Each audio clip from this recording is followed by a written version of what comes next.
Hello, this is Haywood Hale Brown. The guest today is Dr. Erich Fromm, and we are discussing his book, To Have or to Be. Now, this book is a distillation of a number of other books that Dr. Fromm has written. Very often I start out by saying, well, what he is trying to say is this, that, or the other. I won't take that liberty with you. I will ask you to say, in a few words, and then we'll try to expand on it, what is to have or to be about? What is the philosophy on which it starts? Well, in the first place, it is not exactly a distillation. It is a new aspect which I'm investigating, which continues the investigation of other aspects of basic human qualities.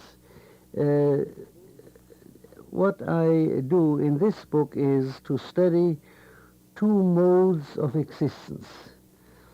Namely, one mode of existence which I call the mode of having, and one mode of existence which I call the mode of being. Now, of course, having and being in the ordinary use of the language seem to be nothing special. Everybody knows we must have something.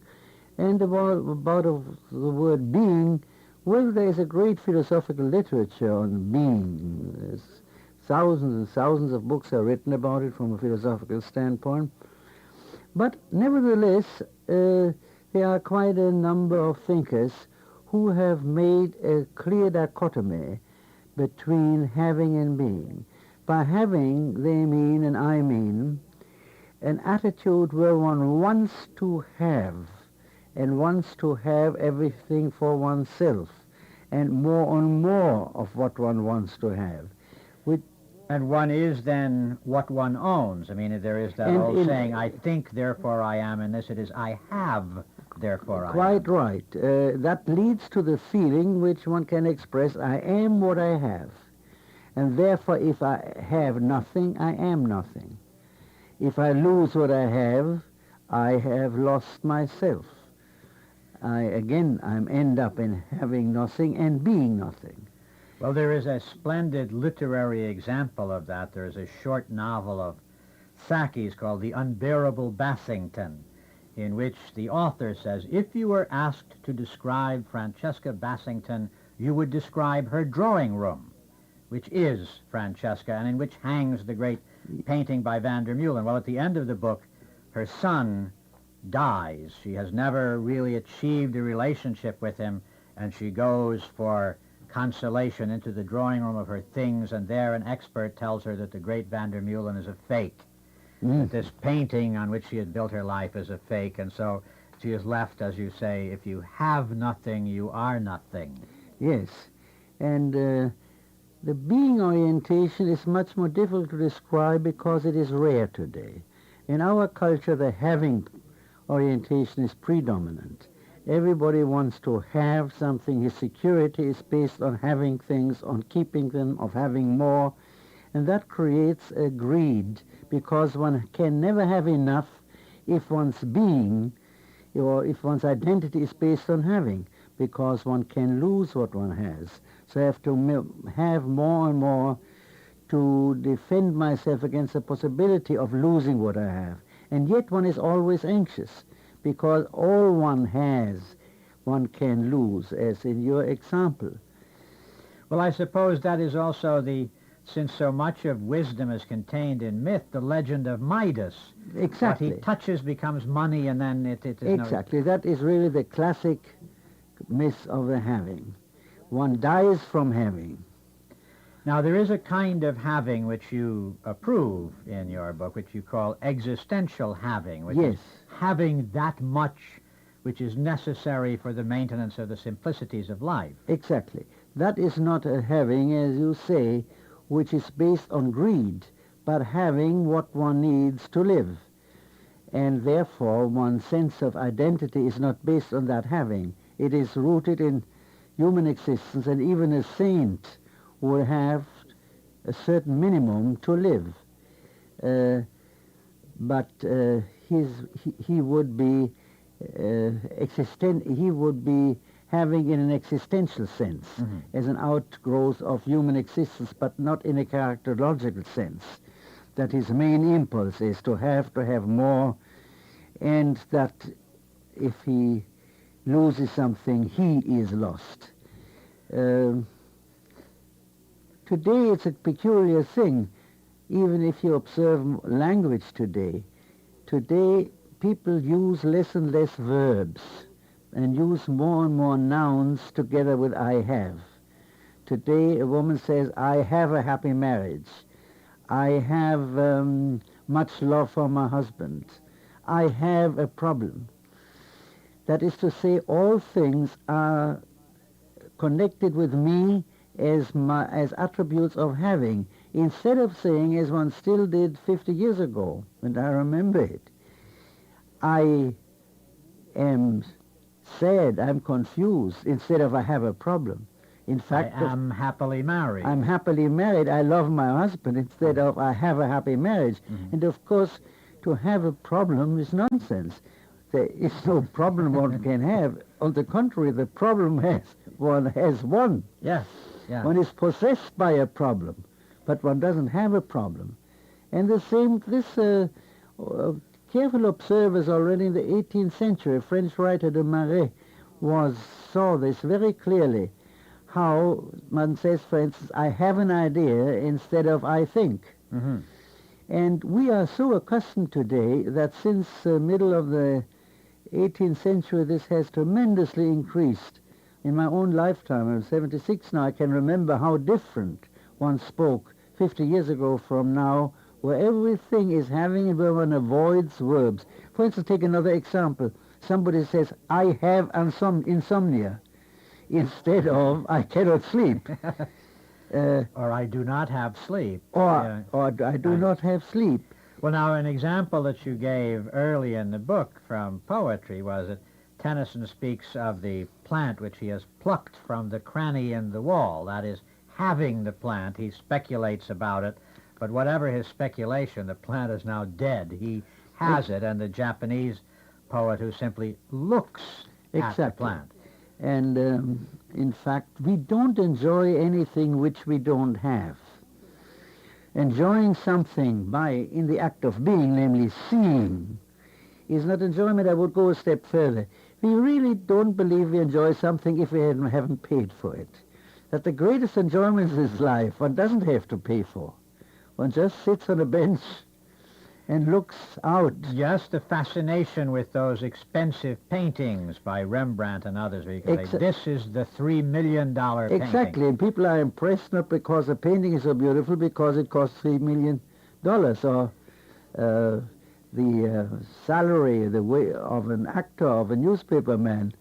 They are what, or film star, they are what impresses people, not really what he does, because most people are not even accustomed to respond to what a person does. It has a dollar mark on it. Well, now, years ago in his Nobel Prize speech, Bertrand Russell said that he thought the world's salvation lay in what he called enlightened self-interest.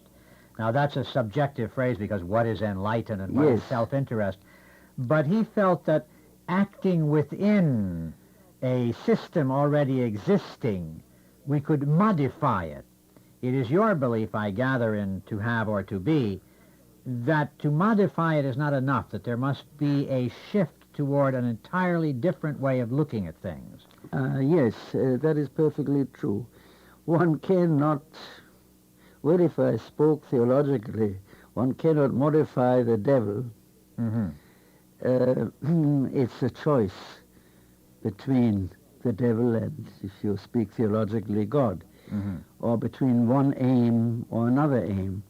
Of course, everyone is mixed. You might say there are people who almost are 100% live in the mode of having, and these are people who you might find perhaps already in an insane asylum. They are so obsessed by having, so completely taken up, that they have an amount of greed and incapacity to respond, that they are really very sick people.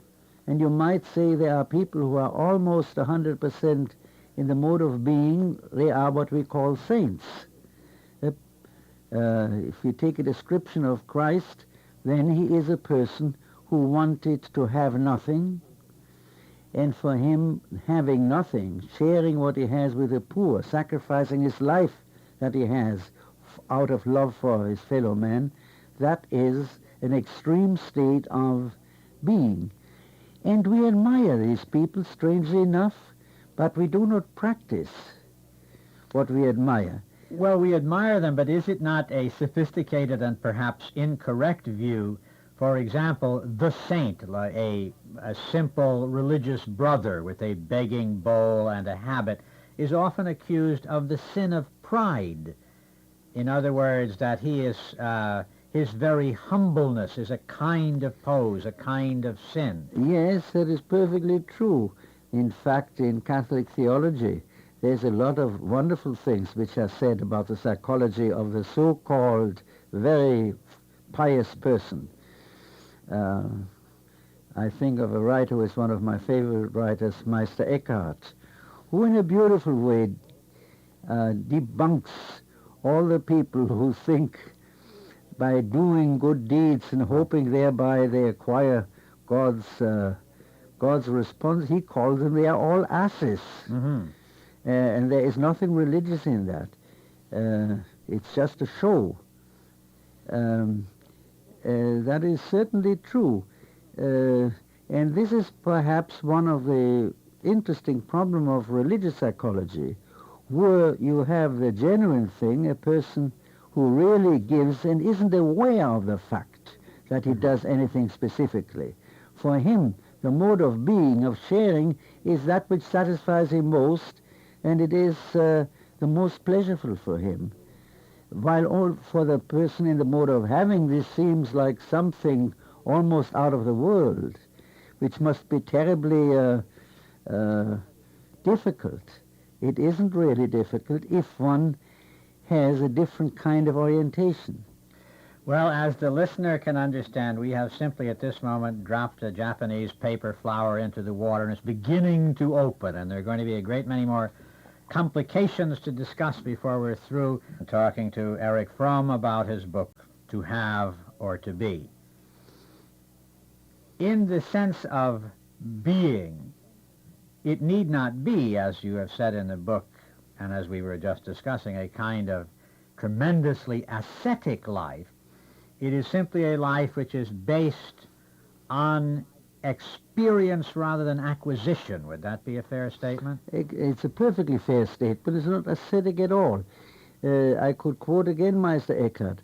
Meister Eckhart was far from being ascetic. He enjoyed life in all its aspects, and he made it very clear. What matters is that every moment is enjoyed, and nothing is there to be collected and to be held back. A wonderful example, of course, is Goethe, who was one of the most outstanding examples for a man living almost exclusively in the mode of being. Only the Herr Geheimrat, the official personality in him. There one can say there were the remnants of his having orientation, but that was very little. And his work, Faust, the whole point he makes there is that as soon as I say to the moment, stay, that is to say, I want to possess you, in this moment Satan has won the bet, because in this moment man is lost. It has nothing to do with asceticism. On the contrary, the ascetics very often are only indirectly people who are greatly in the having mood. They want to collect good deeds. They think that if they have many good deeds, their religious life, their offerings, their prayers, their giving alms and whatnot, then they are really fulfilling God's will. Well, they are really only living in another form of having. Namely, they collect, like a miser might collect old objects or money. So they collect good deeds and hope for good, that this is a good investment which will be paid after their death. Well, now, as you point out in the book, the mode of having has not always been widespread. There have been societies which have existed pretty much in the mode of being without Yes, a strong sense of property, or certainly the American Indian wandered back and forth across this country, living in and off the country without any sense of this is my place or this is yours. exactly, exactly. And you might even say in the Middle Ages, from the 11th century to the 15th century, there was not this sense of having. There were only some people like the Fuggers, like the great Bankers, yes. bankers, who had this complex of having. But the average person, like today in many primitive tribes, is happy when he can sing and talk with others and do his work and look, have a cup of coffee and just feeling he's together with others and is part of humanity. Well, I remember an account of a pygmy tribe in the Belgian Congo, which, when the group had killed an elephant, which means a great deal to eat for a great deal of time, they would sit in a circle around the elephant, each with a reed pipe which played a single note, and among them they create the song. I blow a note, you blow a note, the next fellow blows a note, and it finally becomes a melody of happiness around the elephant. You may say that they have it, but it is only something which they will consume as a tribal thing. It's an existential having. Exactly. For instance, jewelry. Among many primitive people among this Indian tribe, I think I know the report on the same tribe you were mentioning. Well, jewelry is enjoyed, but one is happy to give it to somebody else. While in our culture, we are anxious that this is our piece, that we have that, and that it cannot get lost, and also shouldn't be used by anybody else. Therefore, it is not fair to say, as people defensively do, it is human nature to want No. to have things. No, certainly not. This whole concept of human nature, I think one can say, has done great havoc. Every society imagines that what it is human nature. Quite so. And that is a naive standpoint, like a man from a small town cannot imagine and finds it unnatural how people live in a big town. And it can be shown, actually, that this having orientation, if you take the whole of human history and prehistory, is an exception. For instance, the whole society before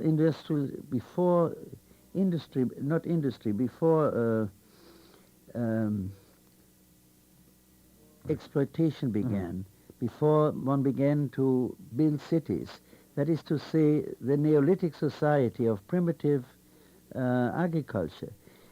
Well, generally speaking, there were what people did. Women cultivated the earth, men hunted. The idea that one could exploit another person, make him work for oneself, was completely foreign. It was so foreign to them as that it is foreign to us that one could not exploit a person if one has a chance.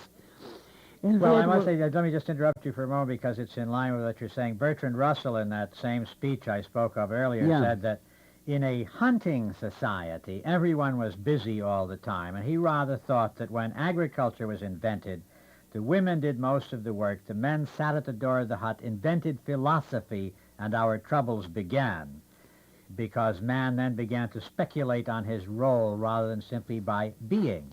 Yeah, well, I think that has a great deal to do with the transition from a society in which the women were equal to the establishment of male hierarchy and dominance.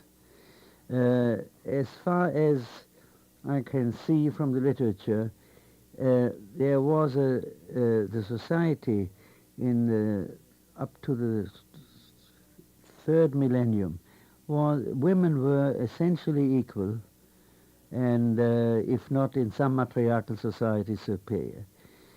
Exploitation of women that men ruled goes together with the first exploitation of men in general. Rulership of men, that which begins when surplus begins, when men have the possibility of hiring people to do the work on the land, while they can use then that surplus and to build artificial things, artifacts, and cities and armies. Um, well, then the whole concept of having changes, or having becomes a dominant feature. For the primitive society, there was really nothing they wanted to have, but they wanted to be. Uh, uh, they enjoyed being, they enjoyed the work they did, but they had no urge to collect it, to retain it, to have more. And this begins really with the establishment of man's predominance. That is to say, of patriarchal male society, in which the aim was to have power to make other people work for one. And the first one made to work were the women. Well, now, the historian Herbert Muller suggested that as far as Western society is concerned, the villains are the Greeks in the sense that they invented the concept of dualism, of man as separate from nature, and that nature existed for the service of man. Yes. Now, that is a very interesting point. Actually, um, women have one quality which men don't have. That is to say, women can bear children. Men cannot. That a man is necessary to produce a child is only a scientific truth, but it is not anything which has reality and experience. He has very little to do with it. Women alone have the capacity of natural creation, and so has a female in general, among the animals too. Now, there comes a very interesting story. There is a Babylonian story of creation which antecedes the biblical story. And this story begins that the great goddess is a woman, the Tiamat, and the sons make a rebellion against her to dethrone her. And they try to find out who should be the leader. And they make a very interesting test. They had proposed a man by the name of Marduk, that's our Mordechai, but they make a test with him. They bring a piece of cloth, and they say, if he, by the power of his mouth, can produce this piece of cloth, and then by the power of his mouth can destroy it again, then he is worthy to defeat Tiamat, the great mother. And what does it mean? It means, of course, that he has acquired, not in a natural way, but by thought and word to create. He has replaced the woman's mode of creation by the male mode of creation, which is purely intellectual and which goes through ideas, words, and laws. And then the biblical story begins where the Babylonian story ends. God creates the world by the power of his mouth. He says there should be light, and there is light. We are so accustomed to the story that really we are not so aware of the absurdity that a male God should create the world. Only females used to do that. But he creates the world because you might say the Old Testament is already a song of victory, a song of victorious males over the defeat of the women. And they can now create the world purely by thought. And that's where we are. They have created a world which has led to the most extreme forms of technique which may destroy us because they have lost the contact with nature. They have lost the contact of feeling. The brain becomes more and more, and especially in the last 200 years, separated from the heart, separated from feeling, separated from anything else. And in this process, they have suppressed and exploited the women. Well, we will come back and we will look at the happier future instead of the more unhappy past in just a moment when we return to our discussion with Dr. Erich Fromm of his book, To Have or To Be.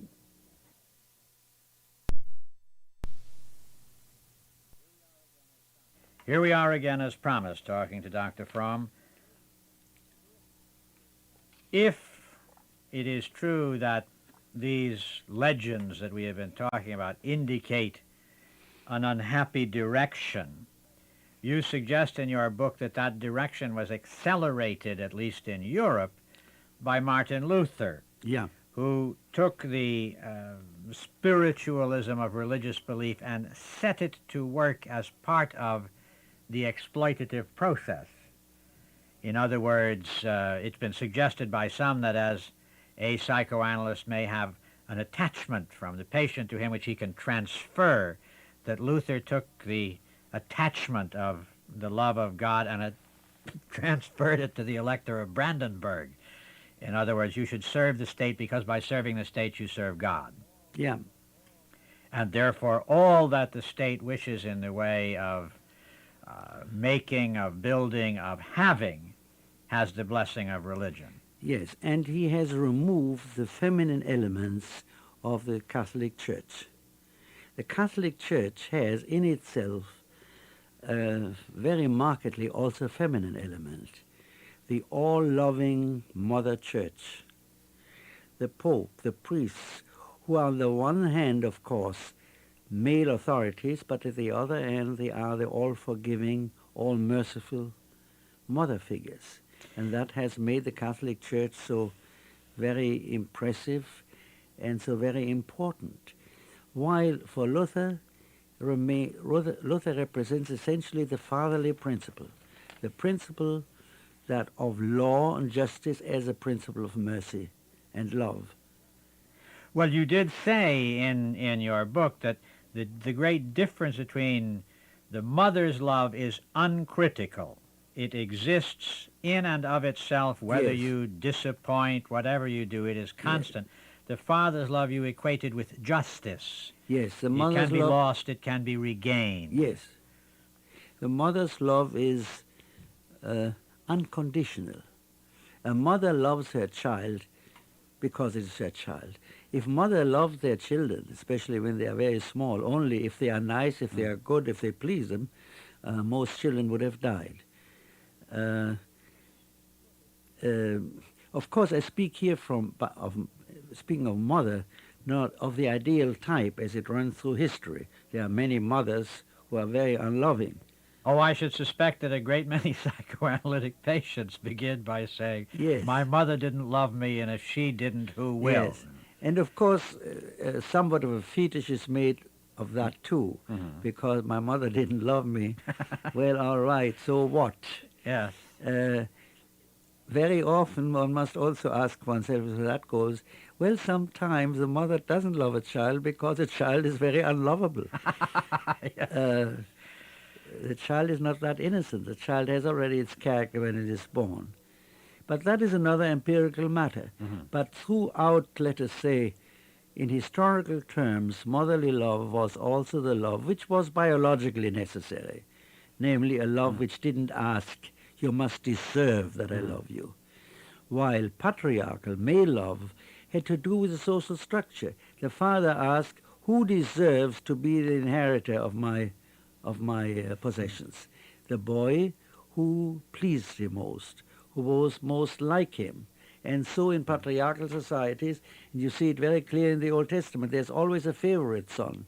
He's not necessarily the oldest son. He is the son which the father likes best. And why does he like him best? Because he tries to be like the father, to be obedient, to be serviceable to the father. And the rebel is not liked by the father. Hence the significance of the remark that Esau was hairy.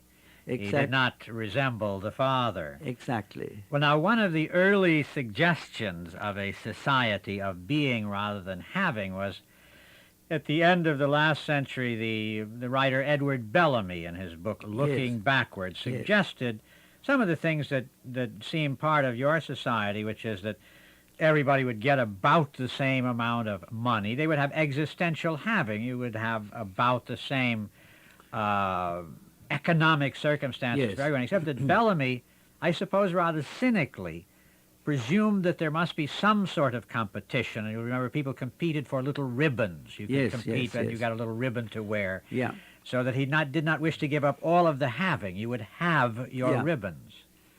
and Bellamy perhaps ignored somewhat the pleasure that can be had from working if it is not forced work, if it is not alienated, if work can give enormous pleasure. But a man must be participating in it. It must be something which is not forced upon him, where he can participate in the organization of the work, knows what he is doing. And of course, I think people who demand absolute equality are really basically people who suppress or repress their envy. Nobody should have the tiniest little bit more of me. This is really repressed envy. By having total equality, one avoids one's envy. But this is certainly not the aim, because people are not born equal anyway, and this leads to a destruction of all given individuals' gifts and talents.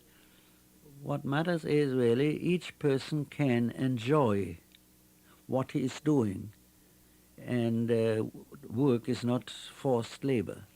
Well, one of the things which I do not pretend to understand the philosophy of Zen, and Japanese friends have assured me that if a great Japanese wise man doesn't understand it in a lifetime, I won't. But there is a concept that I can understand, which is a part of Zen philosophy, that the doing is all. It is not the result that is of interest. It is the doing. It is not that you're going to hit the target, you're shooting an arrow. Exactly. That is really, in a way, the main thought of Zen. It's the main thought of Buddhism, too. And in fact, if you take Christianity, the Jewish religion, they have basically all the same aim. Don't covet, don't be greedy, don't hate, and don't have illusions. The great three sins of Buddhism are greed, destructiveness, and illusions. And there is no word about God. There is not anything one has to believe. Buddhism has, or the Buddha has, from his own experience, created an applied anthropology. His study of man has led him to the result to say that we have what we would call today a malaise. We feel ill.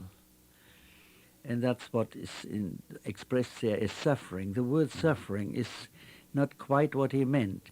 We live in a state of ill-being rather than well-being because of our greed, because of our hate, because of our ignorance.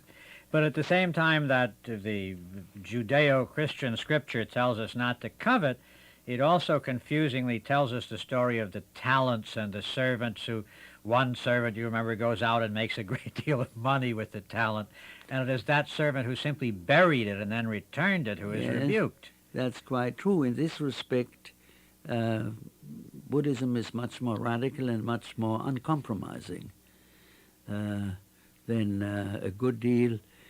Well, even in the New Testament, there are, as historical studies have shown, various levels from the oldest and most revolutionary levels and other levels where there are already compromises. But if you take the early church fathers, there is still a strong conviction against property, against accumulation, against having. And even if you take Thomas Aquinas, he made many more concessions than the early church fathers did. But nevertheless, he does not approve of having in the characterological sense. He was enough of a Christian. Now today, we pretend to be Christians, but we live up completely to the ideals, to pagan ideals. A strong hero who is most proud in the victory in killing his enemy. Well, that was a Greek and Teutonic hero. The Christian hero was a martyr. The one who was crucified. the one who was crucified, the one who was poor, the one who did not want possessions, and that's shown very clearly in the New Testament, and I write some about it in my book. Well, we are not really impressed by that. Well, I was just thinking of the end of Ibsen's play John Gabriel Borkman, where the protagonist literally makes love to wealth. He reaches down, he talks about the ores under the earth, the metals. He says, I love you, or unborn treasures, yearning for the light. Yeah. And the woman who was with him says, and in loving those things, you have lost the human love. Mm-hmm. You destroyed me and our love because you loved those things. Yes. And most people simply think of the play, I think, as just Borkman's bad luck. If he had managed to swing a bank loan, he could have had all that. But it is a terrible warning that you can by loving things, even if you have all the things, something is lost, which I think you also quoted in your book from the Bible, what profiteth a man to gain the whole world if he lose his own soul. Yes. And it's a funny thing with us. We don't even love things anymore. We buy a car, and 2 years later we discard it already. In the 19th century, old was good. Old was beautiful. In the 20th century, the new is beautiful. Acquisition is more important than the thing itself. It is the love of acquisition. Exactly. And one is unfaithful, not only to men or women, but one is unfaithful to things, because as soon as they acquire them, one wants to throw them away. One of the most interesting things about your book is the revelation through his early work that Karl Marx, far from being, as he is now interpreted, a high priest of mass materialism, was substantially a philosopher in the mode of being, and I want you to talk about that. How was it, in what stirring around in the many volumes of Marx did you discover him to be a philosopher on the side of being rather than having?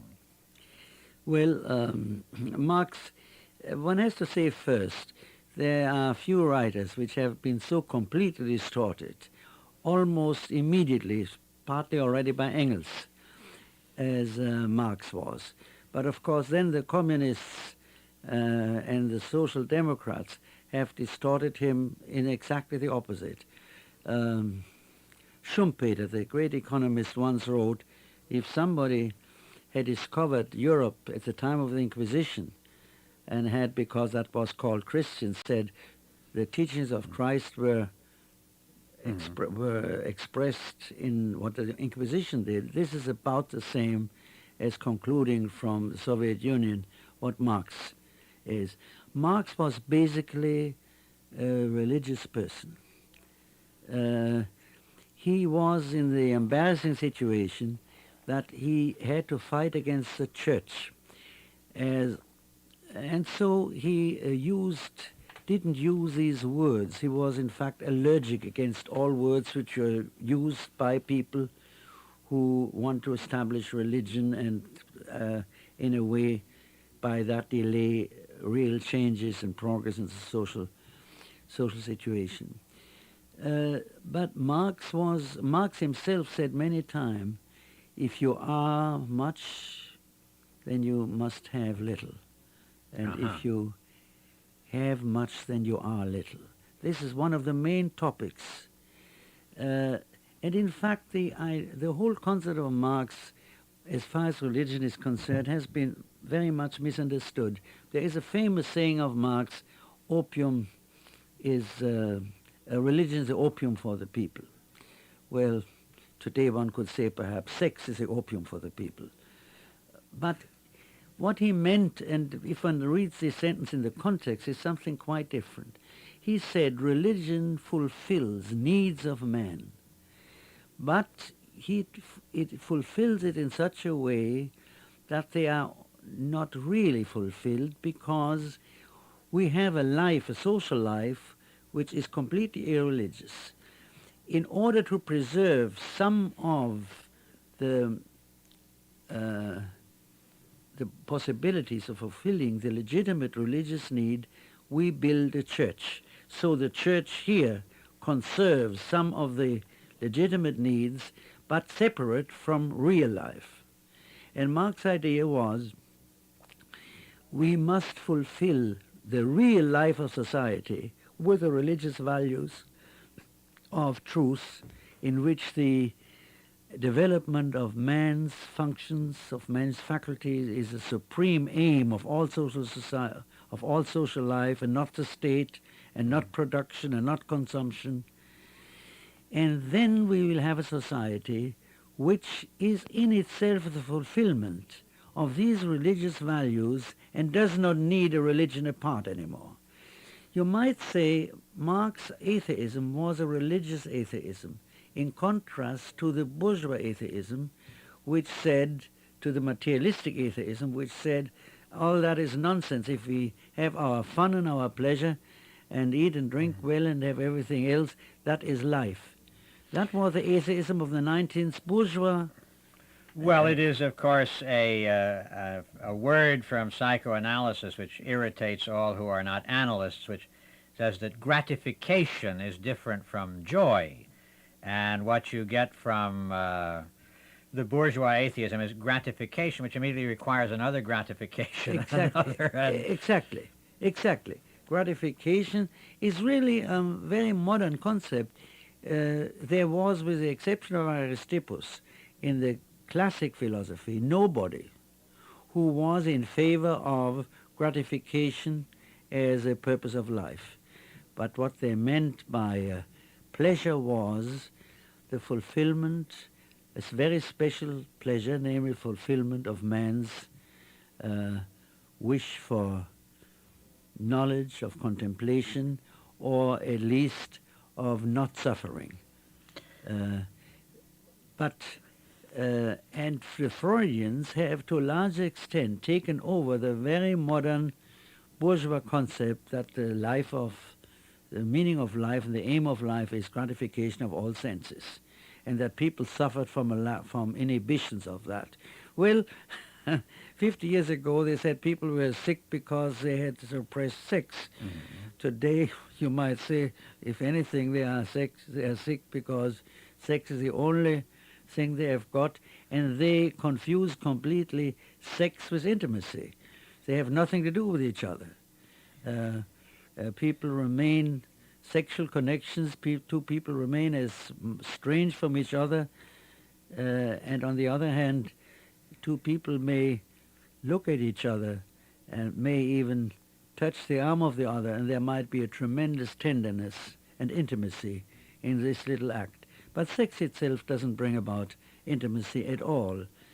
Well, now, as you point out in your book, this having or being is not a political thing of left and right, as Marx is speaking in part for being in his real life. So you pointed out that Benjamin Disraeli, the conservative Prime Minister of England, said somewhat the same thing. He had as people on the other side may, and those who have struggled through his peculiar novel Sybil or the Two Nations, remember that there is a kind of an ideal of just enough production, happy workers, very different from what any laissez-faire capitalist would have had in mind. Yes.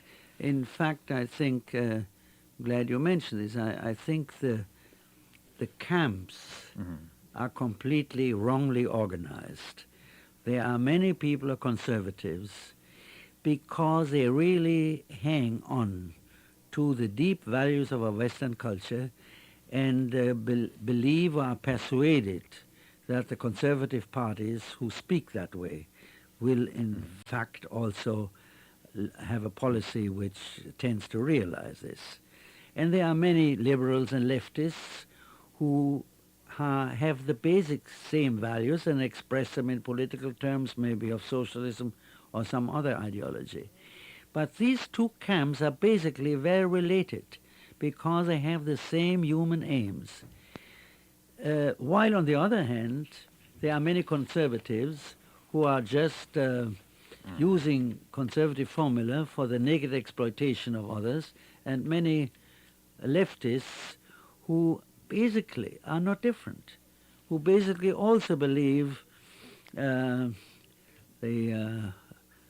strongly authoritarian society is the best way to promote happiness for all people. What they really promote, let us say the communists, is that all men should be bourgeois. That was really the aim of communists and the aim of the Social Democrats, while Marx really felt we need a new man. Might we be better without so many absolutes? I remember E.M. Forster, that skeptical old man, said, I don't really believe in belief. Yes, well, I think we would be better. For instance, today all these political words, like socialism or the word revolution, are so misused and have become thereby so meaningless, that I believe it would be better if we could come to really expressing more adequately, what do I stand for?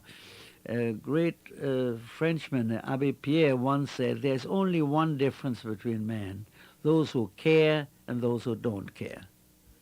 And that, I think, is perhaps a much more adequate way of describing two camps than what we do today with our political slogans. But were we to proceed not by belief, which does not allow for much examination, but by a kind of healthy skepticism, perhaps get back to Earl Russell's enlightened self-interest, we might simply see by an examination of our world and how many people live on it, that the day when having can be a way of life for everyone is over. It must be. There are just too many of us, well, pragmatically. I think it is over, and the question for us is either to return to a social organization which furthers the mode of being, not in a sense that all people become saints, but that the whole society is filled with a spirit that encourages its being, or we'll just be destroy ourselves by our greediness, by the terrific greediness of everybody, which goes so far that what we do is to leave our grandchildren a poisoned world, weapons which will sooner or later to lead to the destruction of the world, and we think only of ourselves for the moment, of the success of a politician for the moment, with no concern, even for our own, for the future generations of our own. Well, now, one of the things that you spoke of that I think ought to be mentioned is that for many people now, knowledge even is simply a property. You call it the property knowledge. You go to a school, you hear what they say, you give it back to them, and that knowledge constitutes your license to a job with more money. Yes. Even knowledge should be examined not simply in terms of what it will do for you, but in terms of what it is. In points of what is? But just what knowledge is rather than what knowledge will lead to. There are advertisements in newspapers say a college degree is worth $250,000. Exactly. Knowledge has become a piece of property, and it is sold, really. Very high prices lately, too. Yes, and the emphasis is also it is not difficult. Our slogan is no effort. And this is fantastic. One achieves something without effort but with high results. Well, nothing of importance is achieved without effort, without great effort. And we beg our young people to have knowledge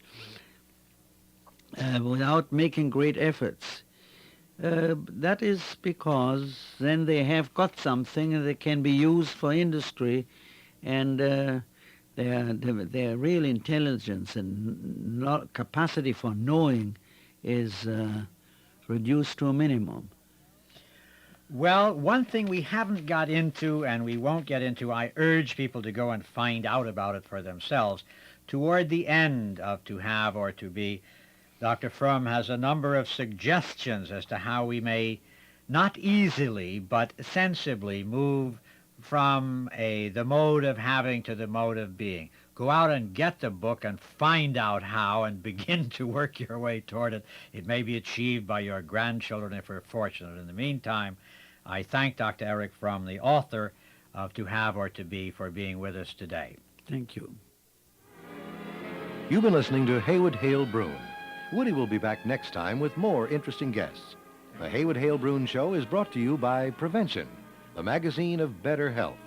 Produced by Cinema Sound Limited, New York.